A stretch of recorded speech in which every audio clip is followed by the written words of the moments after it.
The world changed forever with the atomic bomb, but the power of that weapon was tethered to a finite, incredibly rare resource: uranium.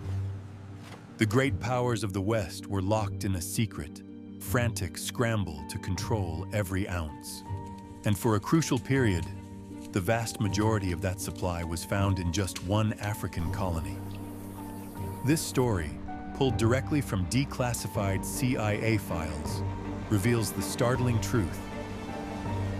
Up to 80% of the world's accessible uranium was concentrated in the Belgian Congo.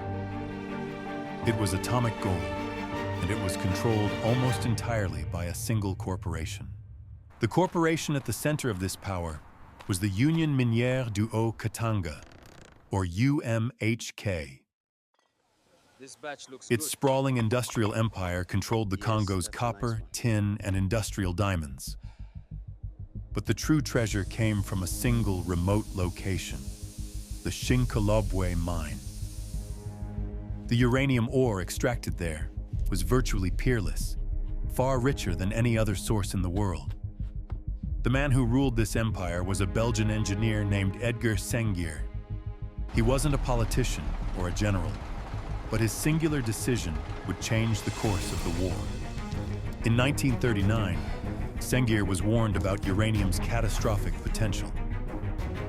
When the Nazis invaded Belgium a year later, he had one priority: this atomic gold must not fall into Hitler's hands.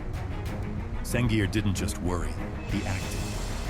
He organized the secret, high-risk shipment of over 1,000 tons of high-grade ore from the Congo across the Atlantic to a quiet warehouse on Staten Island, New York. For 2 years, the atomic future of the West sat dormant, a pile of barrels largely ignored by the Americans. But when the US launched the secretive Manhattan Project in 1942, the desperate hunt for uranium began. In September of that year, Colonel Kenneth Nichols, second in command of the project, finally tracked down Senghir in his New York office. Nichols asked if the Union Minière could supply the critical ore. Senghir's legendary reply solved the Allies' greatest supply crisis in an instant. Right now, the ore is here in New York. Senghir's stockpile gave the Manhattan Project its critical kickstart. But the demand for uranium was relentless, and the focus quickly shifted back to the source: the Katanga region of the Congo. Declassified documents confirm the geopolitical fallout.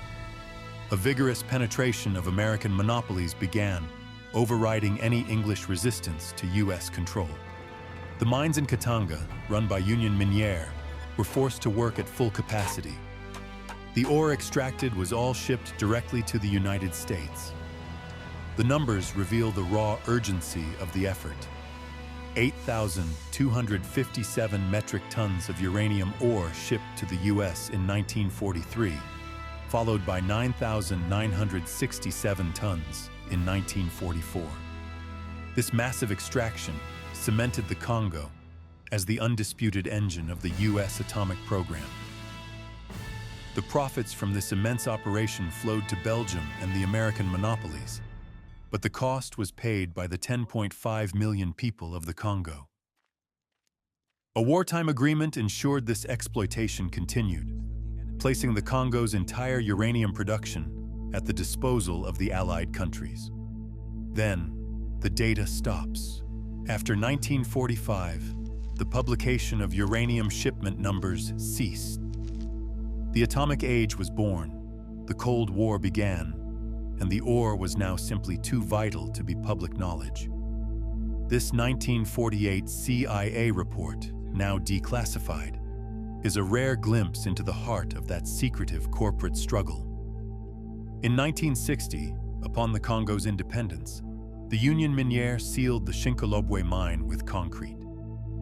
The world's greatest source of atomic material went silent. But the legacy of the Union Minière, a single company with the power to change history, and the resource curse it left behind in Katanga, echoes to this day.